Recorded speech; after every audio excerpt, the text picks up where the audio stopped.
ఇక్కడ అంతా చక్కపెట్టేద్దామని అక్కడ ఉన్నదంతా అమ్ముకుని నాలుడు నాలుగు అంటూ వచ్చాడు. ఆకాశానికి వేసిన ఉమ్ము మన ముఖం మీద పడ్డట్టు అంత చీ కొట్టేసాడేంటండి. కోర్టులో ఇంత చేసేకాడు ఇంకా బతికున్నాడంటే ఆడి మీద ప్రేమ కాదు, అభిమానం కాదు, చాలా అంతకన్నా కాదు. నా కూతురు నాడు పెళ్లి చేసుకుంటాడని నమ్మకం. ఇప్పుడు ఇంకా ఆలోచిస్తుంది దీనికి చెప్తా. ఏమిటి ఇలా వచ్చా? ఇవాళ పేపర్ చూసావా? ఏమిటి? నువ్వు ఎంతో కష్టపడి ఆ వెధలు జైలు శిక్ష వేయించావా? వాళ్ళకి బాగుపడే యోగం లేదు బాబు. జైలు తప్పించు పారిపోయారు. బాబు, ఒకప్పుడు వాళ్ళు నాకు సంబంధించిన మనుషులైనా ఇవాళ నీకు సంబంధించిన మనిషిగా చెప్తున్నాను. నువ్వు కొంచెం జాగ్రత్తగా ఉండాలి బాబు. వాళ్ళు పచ్చి నెత్తురు తాగే మనుషులు. తర్వాత మనం ఏమనుకునే లాభం లేదు. చెప్తా. హలో, ఎవరు? రంగనాథవా? వైజాగ్ నుంచేనా? ఏమిటి? ఏమిటి? లేబర్ కాలనీని ఖాళీ చేయించాలని చూస్తున్నాను. ఎవరు? ఓకే, అయితే నేను ఇప్పుడే కారులో బయలుదేరి వచ్చేస్తాను. ఎంత రాత్రి అయినా సరే వచ్చాను. ఓకే.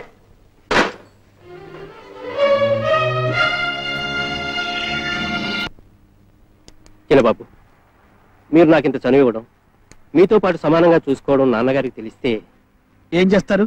ఆహా, నన్నేదో చేస్తారని కాదు, మిమ్మల్ని ఏమైనా అంటారేమోనని. ఏ డబ్బు మనిషిగా చూడదా? అలా చూడనిస్తే ఈ తేడాలు ఎందుకుంటాయి బాబు? ఈ ప్రపంచం ఎప్పుడో స్వర్గం అయిపోయేది. అలాంటి రోజు రాదంటావా? వస్తుందనే ఆశతోనే ఎందరో ఎదురు చూస్తున్నారు. కానీ ధనం, అధికారం ఆ రోజును ముందుకు రాకుండా ఆపేస్తుంది బాబు. చిరంజీవి, మనం ఇప్పుడు ఎక్కడికి వెళ్తున్నాం? వైజాగ్ బాబు. నో. మరి ఆ రోజు వైపు వెళ్తున్నాం. ఆ రోజు కోసం వెళ్తున్నాం. పేదలేని రోజు,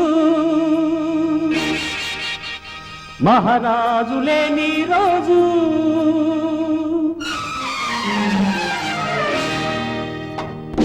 పేదలేని రోజు, మహారాజు లేని రోజు, పేదలేని రోజు, మహారాజు లేని రోజు, అది లోకమంతా స్వర్గమయ్యే రోజు, అది లోకమంతా స్వర్గమయ్యే రోజు. ఆ రోజు కోసమే మన పోరాటం ప్రతిరోజు, ఆ రోజు కోసమే మన పోరాటం ప్రతిరోజు. పేదలేని రోజు, మహారాజు లేని రోజు.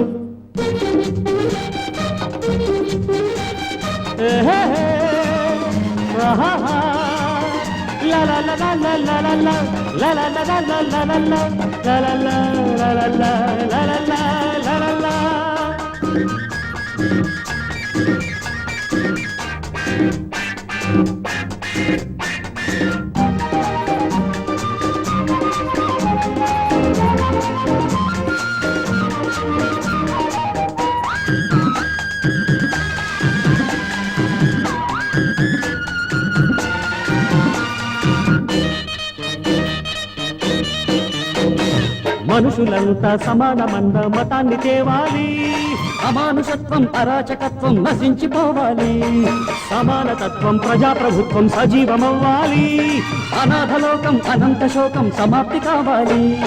మతాలు కులాలు ముఠాల మఠాలు సమాధి చెయ్యాలి, మతాలు కులాలు ముఠాల మఠాలు సమాధి చెయ్యాలి.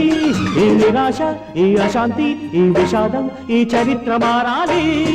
పేదలేని రోజు, మహారాజు లేని రోజు, అది లోకమంతా స్వర్గమయ్యే రోజు. ఆ రోజు కోసమే మన పోరాటం ప్రతిరోజు.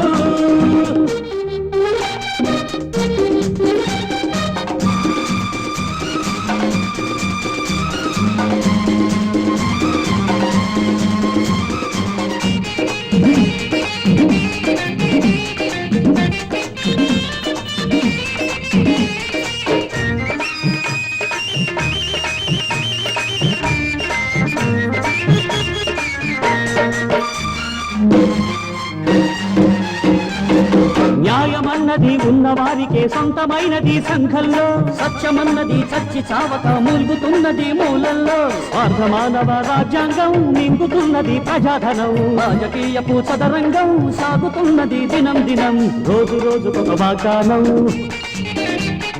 పాచిపోయిన పరమాన్నం, రోజు రోజుకొక వాగ్దానం, పాచిపోయిన పరమాన్నం. ఈ దురాశ, ఈ దురంతం, ఈ వ్యవస్థ, ఈ అవస్థ తీరాలి. పేదలేని రోజు, రోజు మహారాజు లేని రోజు పేద లేని రోజు మహారాజు లేని రోజు అది లోకమంతా స్వర్గమయ్యే రోజు అది లోకమంతా స్వర్గమయ్యే రోజు ఆ రోజు కోసమే మన పోరాటం ప్రతిరోజు ఆ రోజు కోసమే మన పోరాటం ప్రతిరోజు పేద లేని రోజు మహారాజు లేని రోజు పేద లేని రోజు మహారాజు లేని రోజు లా లా లా లా లా లా లా లా లా లా లా లా లా లా లా లా లా లా లా.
మనకి డజన్ మంది డ్రైవర్లు ఉన్నారు.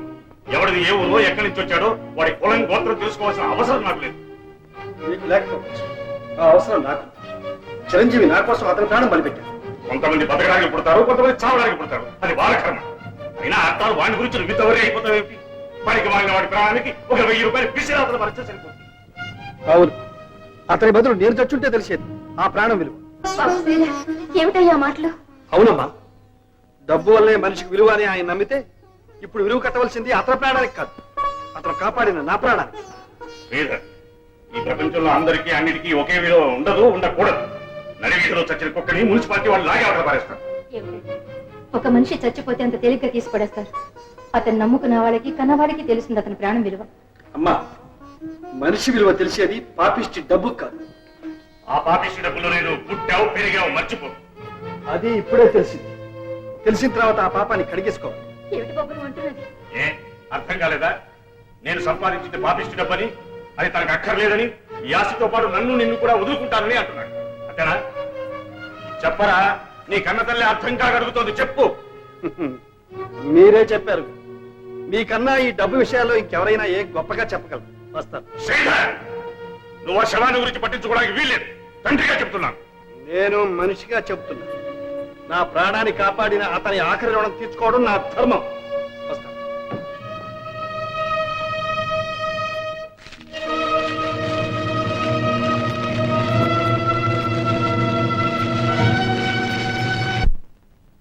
చిరంజీవి, ఏ రుణం కోసం మనం కలిశాము? లేక ఇలా రుణం తీర్చుకోవడానికి మనం కలిశామేమో. కానీ మెరుపులాంటి నీ వెలుగులో ఎన్నో విషయాలు తెలుసుకోగలిగాను. నువ్వు లేని ఈ ప్రపంచం నాకెంతో చీకటిగా ఉంది ఫ్రెండ్.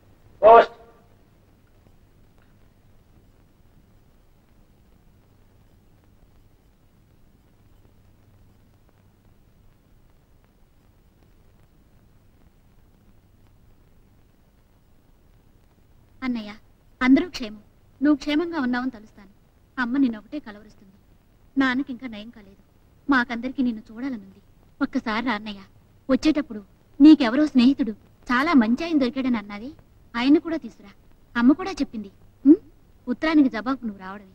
నీకోసం ఎదురు చూస్తున్నా.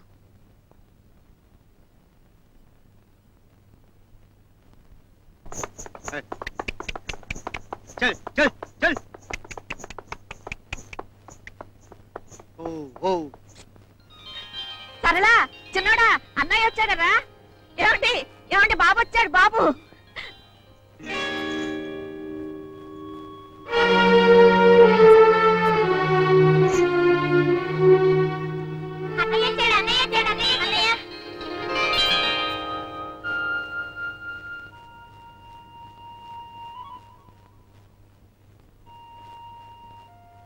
ఏమీ అనుకోవద్దండి.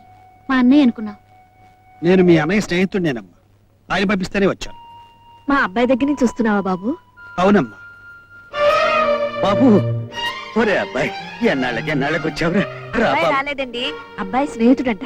అబ్బాయి రాలేదా? ఏమండి ఏమండి, మా అన్నయ్య బాగున్నాడండి. ఏమండి, మా అన్నయ్య ఎప్పుడు వస్తున్నాడండి? మా అన్నయ్య తప్పకుండా రమ్మని ఉత్తరం రాసాం. మీకు ఏమైనా చెప్పాడండి? చెప్పండి.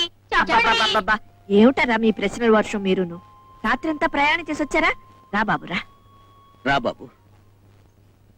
మా చిరంజీవి కులాసాగా ఉన్నాడా? రాసాగానే ఉన్నాడండి. వాణ్ణి చూసి ఎన్నో ఏళ్ళైనట్టుంది. ఉద్యోగం కోసమని వెళ్ళాడు. ఉద్యోగం దొరికిందని రాశాడు. నెల నెలా ఏదో పంపిస్తూనే ఉన్నాడు. డబ్బు పంపిస్తే చాలనుకున్నాడేమో. ఇంటికి రావటమే మానేశాడు. వెళ్ళు బాబు, ముందు స్నానం చేసి భోంచి తీసుకెళ్ళవే. రా బాబు. పద బాబు.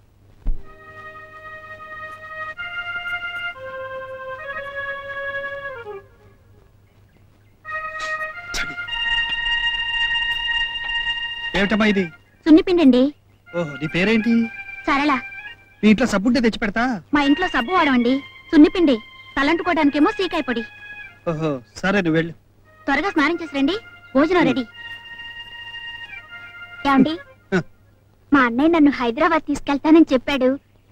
మీతో నన్ను తీసుకెళ్తారా? నిన్ను మరీ తీసుకురామని చెప్పాడు. తప్పకుండా తీసుకెళ్తారు బాబు. అయితే నేను బట్టలు సర్దుకుంటాను. హైదరాబాద్ వెళ్తున్నాను. ఇప్పుడు వీళ్ళకు ఆ విషయం చెబితే తట్టుకోలేరు. వీళ్ళు తట్టుకోగలరనే ధైర్యం వచ్చే వరకు ఈ మాట నాలోనే దాచుకోవాలి.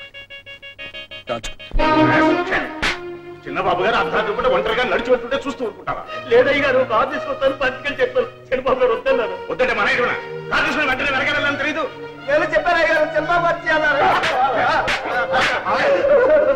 వాడిని కొట్టి ఏం ప్రయోజనం చెప్పండి. కానీ ఉండరా చెప్తా.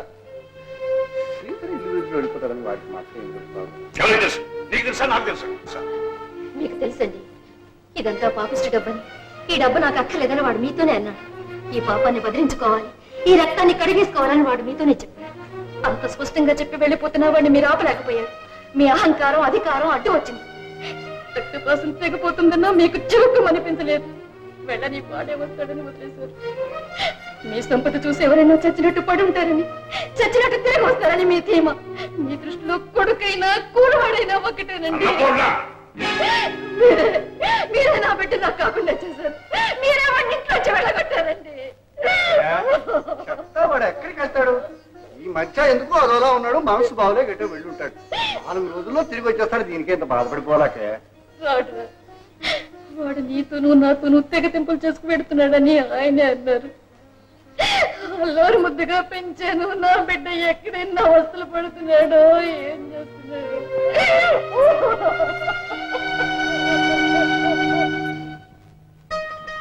చాలమ్మా. తిను బాబు. బాబు, అమ్మా నాన్న ఉన్నారా? ఉన్నారమ్మా. నువ్వు వాళ్ళ దగ్గరే ఉంటావా? అక్కడే ఉంటున్నాను. అదృష్టవంతుడు. వయసైన కాలంలో పిల్లల దగ్గర ఉండడం ఎంత అదృష్టం. అందులోనూ తలపురుగు పెట్టవలసిన వాడు. అదేమిటి? తిను బాబు, మొహమాట పడకు. ఇది కూడా మీ ఇల్లే అనుకో. బాబు, మా అబ్బాయి ఏదో ఉద్యోగం చేస్తున్నాడన్నాడు. ఏ ఉద్యోగం? అది మేమిద్దరం కలిసి ఒక పెద్ద కంపెనీలో ఉద్యోగం చేస్తున్నామండి. అలాగా? మీ ఇద్దరికి ఎలా పరిచయం అయింది? అసలు నాకు ఈ ఉద్యోగం అతనే ఇప్పించాడండి, లేకపోతే నాకు ఈ పనే ఉండేది కాదు. ఏమిటో చదువులు ఉద్యోగాలంటూ తలో దారి వెళ్ళిపోతున్నాడు. చూడు బాబు, మా పెద్దబ్బాయి సరే, మా పెద్దమ్మాయి విశాఖపట్నంలో ఉద్యోగం చేస్తుంది. వద్దనడానిక వీల్లేదు. వేడి నీళ్ళకి చన్నీళ్ళ, అది 4 డబ్బులు పంపిస్తేనే గాని ఇల్లు గడవదు. ఏం చెయ్యు? ఏమండి మా అన్నయ్య నా గురించి ఎప్పుడని చెప్పాడండి? కాదు, నా గురించే చెప్పాడు. మీ అందరి గురించి ఎప్పుడు చెప్తూనే ఉంటాను. అది కాదండి. ఉండడ్డారా, అన్నం తినేవండి. తిను బాబు. అమ్మా,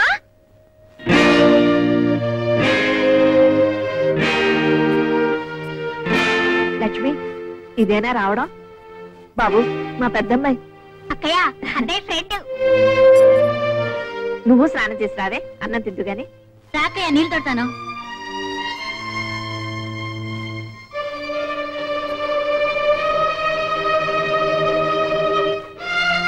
చెంబులు గిన్నెలు బిందులు ఏది వదలద్దు.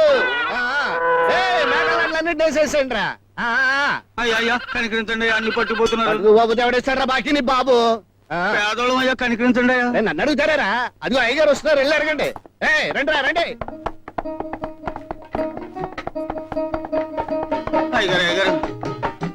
అయ్యారు ఉన్న భూమి మీ దగ్గరే ఉంది. మేకల్ని కోళ్ళని పట్టుకుపోతే మేము ఎలా బతికదయ్యా? నేను మీ కోళ్ళని కోసి పలావ్ చేసుకోను, మేకల్ని కోసి బిర్యానీ చేసుకోను. పేదోళం బాబు, కనికరించండి బాబు. నేను మీకంటే పేదండ్రా. మీరిచ్చే వడ్డీ డబ్బుల మీద బతుకుతున్నాను రా నేను. అసలు ఇవ్వకపోతే పోయే, వడ్డీ కూడా ఇవ్వకపోతే నేను ఎట్టరా బతికేది? ఉన్న మున్సబ్గిరి ఎట్టగొప్పోయింది. మీ చేత కూడా సాగు దెబ్బలు ఎక్కడి నుంచి తినరా నేను? ఇగో పైగా నేను ఇట్ట పట్టుకెళ్ళిపోవటం అనేది ఇవాళ స్పెషల్ గా చేస్తుంది కాదు కదా. నేను ఈ వ్యాపారం మొదటి కాడి నుంచి జరుగుతూనే ఉందయ్యా. నేను ఊరిని అడిగి వెళ్ళిపోయాను అనుకోరా, మీకు లెక్క ఉండదు. ఇట్ట పట్టుకెళ్ళిపోతే కనీసం సంవత్సరానికన్నా వడ్డీ డబ్బులు కడతారు మీరు. ఆయన చేత నేను చేసేది పెట్టి మీ బాబు కోసమే. నా చాలా విశాల హృదయం, మర్చిపో మాత్రం. అవును బాబు, 2 రోజుల్లో కట్టేస్తాను బాబు. చూసుకున్నానులే, కొనిరా. రాఘవయ్యా, రాఘవయ్యా. ఎవరు? లింగం గారా? రండి. నేను కాకపోతే ఇంకెవడయా నిన్ను పలకరించేది, నీ యోగక్షేమాలు విచారించేది? మీ పెద్దమ్మ వచ్చిందంట కదా, కూర్చోండి. జానకమ్మా, ఓ గ్లాసులు మంచినీళ్ళు పంపించు. మరేంటయ్యా, సంవత్సరం దాటిపోతుంది, వడ్డీ డబ్బులు కూడా ముట్టలేదు. ఏదో రకంగా సెటిల్మెంట్ చేసాయి. నాకు సెటిల్ చేయాలనే ఉంది, కానీ కూతురు అయ్యేపు కొడుకు అయ్యేపు సంపాదిస్తున్నారు. ఇంకా కానీలేంటి, అర్థనాలేంటి? వాళ్ళ సంపాదన కూటికి గుడ్డకే చాటం లేదు. అప్ప ఎప్పుడు ఎప్పుడు ఇదే మాట. సరే, ఏ ట్రైన్కి వచ్చింది మీ పెద్దమ్మాయి? పూరి ప్యాసింజర్లు వచ్చాను. అవును, మా పొలం మీ చేతిలో ఉంచుకొని బాకీ తీర్చమంటే ఎలా తీరుస్తారు? అది మాకివ్వండి, పంట పండించి బాకీ తీరుస్తాం, అంతే. అమ్మాయి, నీకు ఈ గొడవలన్నీ ఎందుకు? నువ్వు ఊరుకో అమ్మా. మీరిలా ఊరుకోబట్టే ఆయన అలా మాట్లాడుతున్నాడు. అమ్మనా మరదలా, అమ్మనా పోతినా? రాఘవయ్య, మాలక్ష్మి లాంటి కూతుర్ని ఇంట్లో పెట్టుకుని ఇంకా నువ్వు అవతల పడుతున్నావంటే నీ కాలం కలిసి రాలేదన్నమాట. అమ్మాయి ముఖంలో లక్ష్మి కడుందయ్యా, లక్ష్మి తాండవించేస్తుంది. ఇదిగా నీ చెయ్యోసారి ఈ గ్రహాల పొజిషన్ ఎట్టుందో చెప్తాను. మీరేం చెప్పక్కర్లేదు, నా చేతిలో ఏముందో నాకు తెలుసు. ఇదిగో చూడండి, మీరు చేతులు చూసి అప్పులు ఇస్తారా? మరి అది అప్పు తీర్చే చెయ్యో కాదో చూసుకోవాలి కదా. రప్పించింది రాఘవయ్య గారికా వాళ్ళ అమ్మాయికా? వాళ్ళ అమ్మాయి చేయి చూస్తారు ఎందుకు? అమ్మాయి చెయ్యే కాదు, వాళ్ళ అబ్బ చెయ్యి చూస్తాను, వాళ్ళ అబ్బాయి చెయ్యి చూస్తాను. నా దగ్గర చేబదులుచుకున్నారు కాబట్టి ఆ చేతుల మీద నాకు హక్కు ఉంది. అడిగేందుకు నువ్వెవరనే? నేను ఎవరైనా నీకు కావాల్సింది డబ్బు, అంతేగా? నాకేం కావాలో నాకు తెలుసు, నాకేమి ఇవ్వాలో ఈ ఫ్యామిలీకి తెలుసు, ఈ ఫ్యామిలీ దగ్గర ఎట్లా తీసుకోవాలో నాకు తెలుసు. మీకేం కావాలో మీకు తెలుసు, నీకేమి ఇవ్వాలో మాకు తెలుసు. నువ్వెవరో నాకు తెలియదు, నీతో నాకు అనవసరం. నేనెవరో నీకు అనవసరమైనా మీరు మర్యాదగా మాట్లాడటం మాకు అవసరం. బాబు, ఏమిటి బాబు వీధిలో రాద్ధాంతం? అసలు అప్పున్నందుకే తలెత్తుకోలేకపోతున్నాను. ఇక 10 మందిలో అల్లరైతే చావాలంతే. నువ్వు వెళ్ళు బాబు, నువ్వు వెళ్ళు.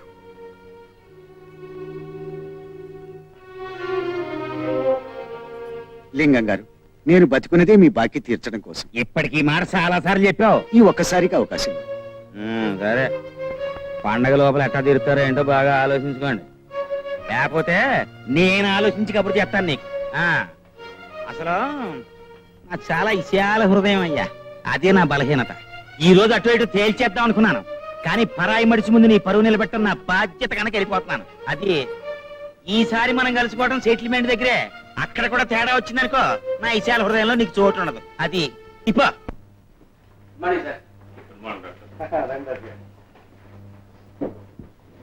ఏమ్మా బాగున్నారా? నా పాపం చూస్తే పోయే ప్రాణం అయినా తిరిగి వస్తుంది. వస్తాడమ్మా చిన్నబాబు, మీ కొరకైతే తప్పకుండా వస్తాడు. అధైర్యపడుకోండి, ధైర్యంగా ఉండండి. బావా ఓ చిన్న ఆలోచన ఏమిటి? చెప్తా. మన శ్రీధర్ గురించి అన్ని పత్రికల్లో ప్రకటన వేస్తే, బాబు శ్రీధరు ఇంట్లో అమ్మ పరిస్థితి బొత్తిగా బాగోలేదు, నాన్నగారు కూడా చాలా కంగారు పడుతున్నారు, నువ్వు ఎక్కడున్నావో నీ అడ్రస్ తెలియజే, మేము మనీ ఆర్డర్ పంపించేస్తాం, తిరిగి వచ్చేద్దు కానీ వేస్తే ఎలా ఉంటుంది? నా మన బాధలు కష్టాలు బయట పెడితే మన పరువు బజారు పాలు. అడ్డమైన వాడు మాట్లాడడానికి అవకాశం ఎక్కువ. నా జరిగేదేదో జరగదు.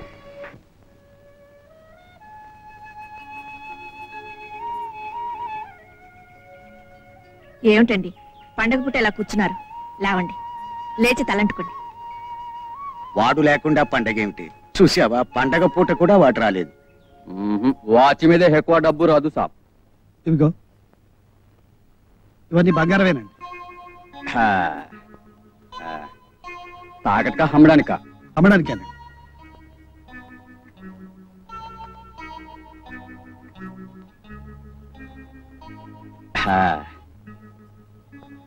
ఎదిగో మొత్తము 3000 సాబ్. 3000 అండి. వస్తానండి. కుమార్, సరళా, రండి రండి. ఏమండి ఎక్కడికి వెళ్ళారు? పొద్దు నుంచి కనిపించలేదు. మీ అన్నయ్య మీ అందరికీ బట్టలు పంపిస్తున్నాను, బస్ దగ్గరకు వచ్చి తీసుకోమని కౌరు పంపాడు, అది వెళ్ళాను. మా అన్నయ్య బట్టలు పంపాడా? అమ్మా నాన్న, అన్నయ్య మనందరికీ బట్టలు పంపాడు.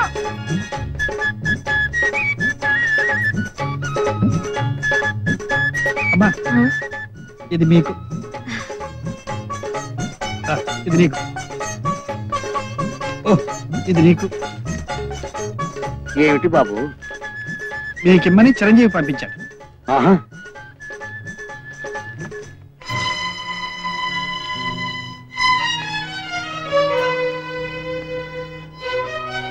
చూడు, మీ అన్నయ్య పంపాడు.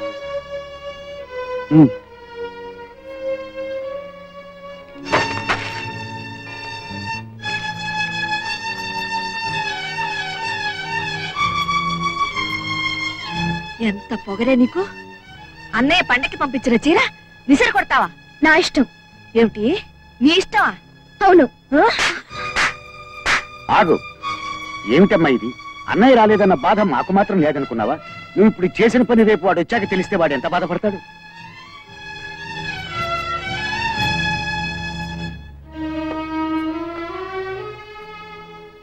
అది వట్టి తలతిక్క మనిషి బాబు, నువ్వేమనుకోకు. పర్వాలేదమ్మా. ఇదిగో 500 మీ అబ్బాయి పంపాడు. 500 కాదు, 5000 అయితే మాత్రం పండక్కి ఒక్క పూటైనా వచ్చి వెళ్ళిపోతే అందరికీ ఎంత సంతోషంగా ఉండేది. మేమేమైనా డబ్బు మనుషులమా? ఏమిటో చెల్లుళ్ళు తమ్ముడు అంటే వాడికి ఎంతో ప్రేమ, వాళ్ళ నాన్నగారంటే వాడికి పంచి ప్రాణాలు. ఇక నేనంటే సరే సరే అమ్మా అమ్మా అంటూ ఎప్పుడు కూడా తిరిగేవాడు. వాడిలా ఎందుకు మారిపోయాడు? వాడికి మమ్మల్ని చూడాలని ఎందుకు అనిపించడం లేదు? ఇలా డబ్బు పంపిస్తే చాలని ఎందుకు అనుకుంటున్నాడు? నాకేమీ అర్థం కావట్లేదు బాబు. అబ్బే అదేం లేదండి, పని తొందర తప్ప వేరే కారణమే ఉంటుంది. ఏం పను, ప్రపంచంలో అందరూ పని చేసుకోవడం లేదు, వాడొక్కడేనా? దేనికైనా ప్రాప్తి ఉండాలంతే. వీళ్ళ బాధ నా గుండెలోనే దాచి వీళ్ళ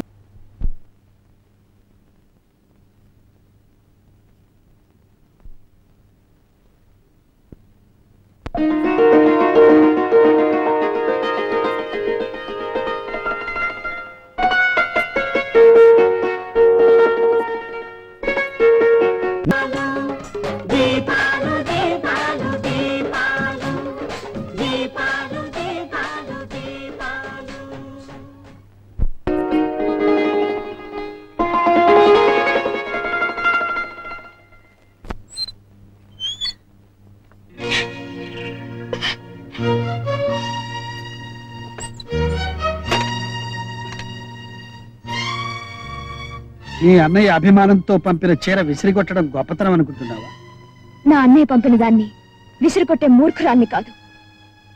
మరి అలా చేయడం మూర్ఖత్వం కదా? ఏ ఇంకా దాచాలనుకుంటున్నారు? నిప్పును దాచినంత మాత్రాన మండకుండా ఉండదు. ఏమిటి నేను దాచింది? ఆ చీర నిజంగా మా అన్నయ్య పంపాడా? అవును. చనిపోయిన అన్నయ్య మా కోసం బ్రతికొచ్చి ఇవన్నీ పంపాడా?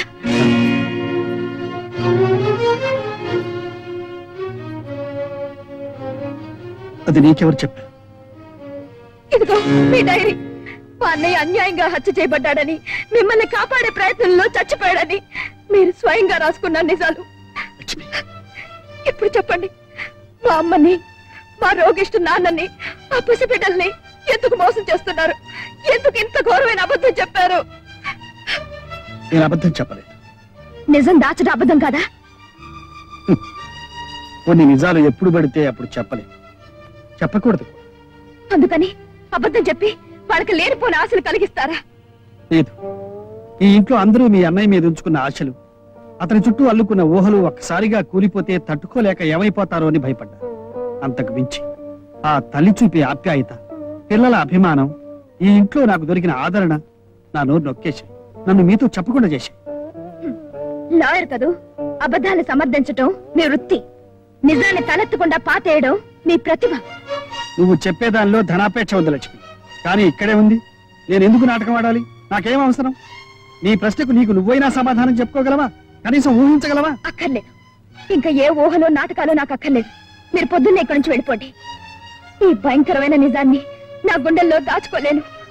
మీరుండగా నేను చెప్పినా, ఈ స్థితిలో మీరే చెప్పినా, మీరు నాటకం ఆడి సంపాదించిన గౌరవం, మర్యాదలు ఒకేసారి నాశనం అయిపోతాయి. వాళ్ళు ఏమైపోతారని కాదు, వాళ్ళు మిమ్మల్ని ఏం చేస్తారో ఊహించలేదు. ఆ స్థితి రానివ్వకండి. మర్యాదగా ఇక్కడి నుంచి వెళ్ళిపోండి. మరి మీ కుటుంబ బాధ్యత? మా బాధ్యతల్ని మోయమని మిమ్మల్ని ముష్టెత్తావా? నా ప్రాణం నిలబెట్టిన వాడి కుటుంబం నిలబెట్టడం నా ధర్మం. చూడండి, మీకు ఆఖరిసారిగా మర్యాద ఇచ్చి మాట్లాడుతున్నాను. సూర్యుడు ఉదయించేటప్పటికి మీరు ఇంట్లో ఉండడానికి వీల్లేదు. ఉన్నారా? ఏం జరుగుతుందో నాకే తెలీదు. Please get lost.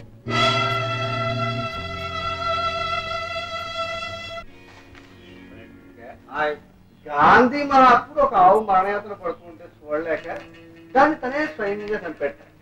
మా అక్కయ్య పడుతున్న యాభని చూస్తుంటే నాకు ఆవు గుర్తుకొస్తుంది. అయ్యి బాబా అవును కానీ పొడి చేస్తారేంటంటే, భారత యుద్ధంలో ద్రోణుడంతటి వాడిని చంపడం ఎలాగో ధర్మరాజుకు తెలియక అశ్వత్థామ అనే ఒక ఏనుగు చచ్చిపోతే అశ్వత్థామాత అని గట్టిగా అరిచేట, కుంజరా అని మెల్లిగా అన్నట్ట. అశ్వత్థామ అనే తన కొడుకు చచ్చిపోయాడు. ఈ ముసాడు చచ్చిపోయాడు. ఇప్పుడు ఎవరు చచ్చిపోయారు ఎవరు చెప్పాలంటే, ఈ పేపర్లో చచ్చిపోయాడు, మా కళకి సరిగ్గా కుదిరాడు, ఎవరికో చెప్తాను నువ్వు వచ్చి చూద్దు.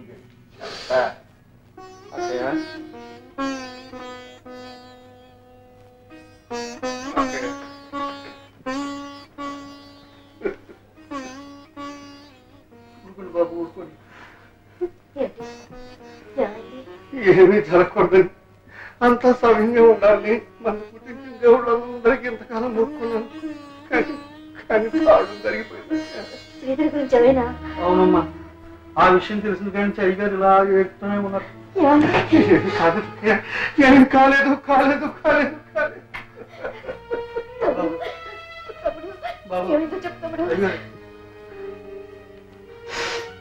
అక్కయ్య, ఈ పేపర్లో వార్త పడింది. గుండె రాయి చేసుకున్నాను. గుండె రాయి చేసుకున్నాను, అంతకంటే బాగలేదు.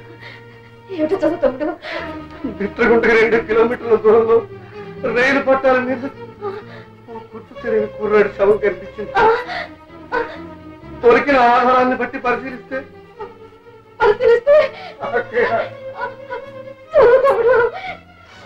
అతని ఊరు హైదరాబాద్ అని తేలింది.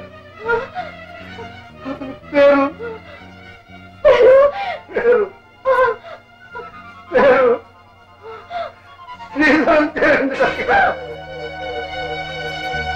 అంత మాట అనకండి బాబు. మీ రుణం త్వరలోనే తీర్చాలని నాకు ఉంది. మీరేమీ అనుకోకపోతే మా దగ్గర తీసుకున్న పొలం సాగు చేసుకునే అవకాశం మాకివ్వండి. చెమటోడ్చి మీ బాకీ తీరుస్తాను. నువ్వు ఈ మాటలు 190 సార్లు అడిగావు. ఇప్పటికే కూర్చుంటే లేవలేవు. నువ్వు నాగలి పట్టి పొలం ఎట్టా దున్నుతావు, నా బాకీ ఎట్టా తీరుతావు? అసలు వడ్డీ కలిపి పొలం రేటు ఎప్పుడో దాటిపోయింది. నా పేరు రాసే, గొడవ వదిలిపోద్ది. నా పేరు రాసే, అంతే. బాబు, నా పిల్లలకి ఆధారం అది ఒక్కటే. నీకు అదే ఆధారం, నాకు అదే ఆధారం. అందుకని పని కట్టుకుని నేనే ఒక ఆలోచన చేశాను. హ, మీ పెద్దమ్మాయి చాలా మంచిదేను, మంచి రాసిగలది. అసలు నీ రుణం తీరే రూటు చూపించడానికి అది నీ కడుపును పుట్టిందేమో. హ, నాకు చాలా విశాల హృదయం కాబట్టి సగం వడ్డీ కింద జమ కట్టుకుంటాను, నువ్వు అడిగిన గడువు ఇస్తాను. దాన్ని మాత్రం అప్పుడప్పుడు వచ్చిపోతుండమను. ఊరికే అరవమాకమయ్యా, ఇది నా అవసరం కాదు, నీ అవసరం. ఇదిగా నీకు ఇదే నా ఫైనల్ వార్నింగ్. నేను చెప్పినట్టు జరగకపోయిందో నీ మొత్తం ఆస్తిని జప్తు చేసి నీ పరువు నడి రోడ్డు మీద ఏలం పాట పాడతాను. అందుకని మర్యాదగా వచ్చిన బండిలోనే వెళ్ళిపో. ఆ బండి నీ ఇంటి దగ్గరే పెట్టుకో. చీకటి పట్టాక నీ కూతుర్ని పంపు. ఎంత మాట అన్నావు నా బిడ్డని గురించి, ఎంత మాట విన్నాను. ఇక్కడ పడిపోయాడేంటి వీడు గాని? ఇక్కడ సచ్చాడంటే మన పీకల మీదకి వస్తుంది వ్యాపారం. నిజం. నేను తీసుకెళ్లి ఆడింటి దగ్గరే పడాయి, గొడవ తెలిపోతుంది. అట్టగే. ఏమిటో బాబు, నువ్వు ఉన్న పళంగా వెళ్ళడం మాకేం బాగాలేదు. మా అన్నయ్యని అడిగానని చెప్పండి. ఏమండి మీతో నన్ను తీసుకెళ్తా అన్నారుగా, నేను రెడీ. ఇప్పుడు ఆయన అన్నయ్య దగ్గరికి వెళ్ళటం లేదురా, వాళ్ళ ఇంటికి వెళ్తున్నారు. ఈసారి వచ్చినప్పుడు తీసుకెళ్తారు. మీరు బయలుదేరండి. వస్తానమ్మా.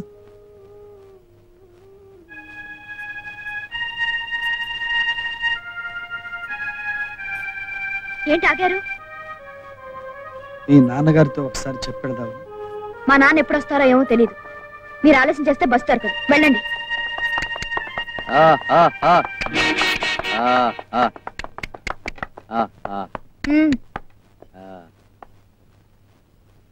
నాన్న ఆయన బయలుదేరు.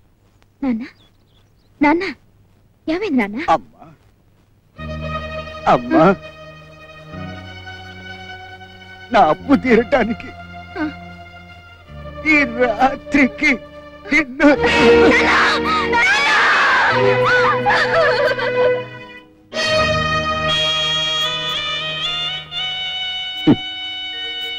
కొరివి పెట్టడానికి కొడుకు లేడని బాధపడ కన్నపూర్ణ, వాడు పెట్టవలసిన కొరివి ఎప్పుడో పెట్టి వెళ్ళాడు.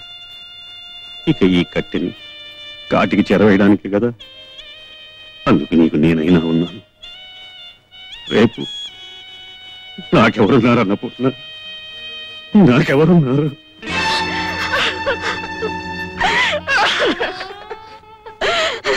బాబు, ఇప్పుడైనా వస్తాడా మీ స్నేహితుడు?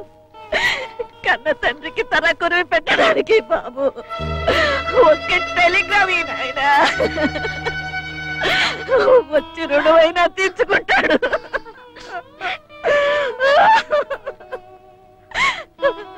ఏమండి ఒక్కసారి లోపలికి రండి.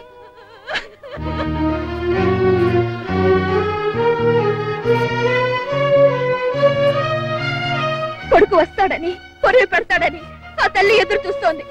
ఇంకా ఎంతసేపు ఆ శవాన్ని అలా పెట్టుకుని ఏడుస్తుంది. ఈ దుఃఖంతోనే కొడుకు చచ్చిపోయాడని తెలిస్తే ఒకేసారిగా ఏడుస్తుంది. ఆ తల్లిని మళ్ళీ మళ్ళీ ఎందుకు ఏడిపిస్తారు చెప్పండి? మీరు మనిషేనా? మీకు హృదయం ఉందా? ఎంత గుండెలు పగిలేలా అందరూ కుమిరిపోతుంటే ఇంకా నిజం దాస్తున్నారంటే మీరెంత కక్కోటుకలో, ఎంత రాక్షసులో! నీకు తెలుసుగా నిజం, ఎందుకు చెప్పకూడదు? చెప్పు. ఏం చెయ్యాను? ఈ దారుణాన్ని ఎలా చెప్పాలో తోచక నేనెంత నలిగిపోతున్నానో నీకేం తెలుసు? సరే, ఇదే నా కర్తవ్యాన్ని నాకు చూపింది. నా రుణం ఎలా తీర్చుకోవాలో చెప్పింది. కన్న కొడుకును కాకపోయినా, కన్నవాళ్ళకు కాకపోయినా కర్మ చేసే అవకాశం కలిగి. సరే, ఇప్పుడు చెప్పు.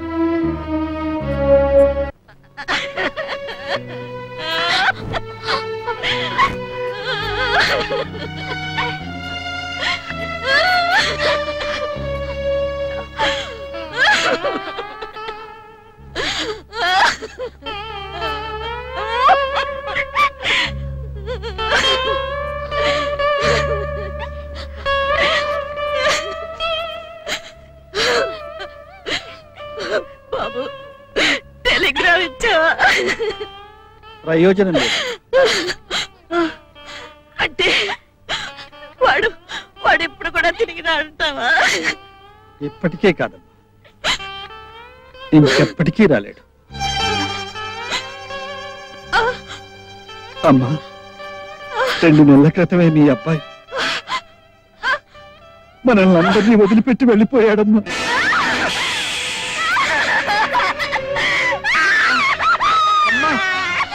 ఊరుకోండి అమ్మా, ఊరుకోండి అమ్మా, అమ్మా, అమ్మా.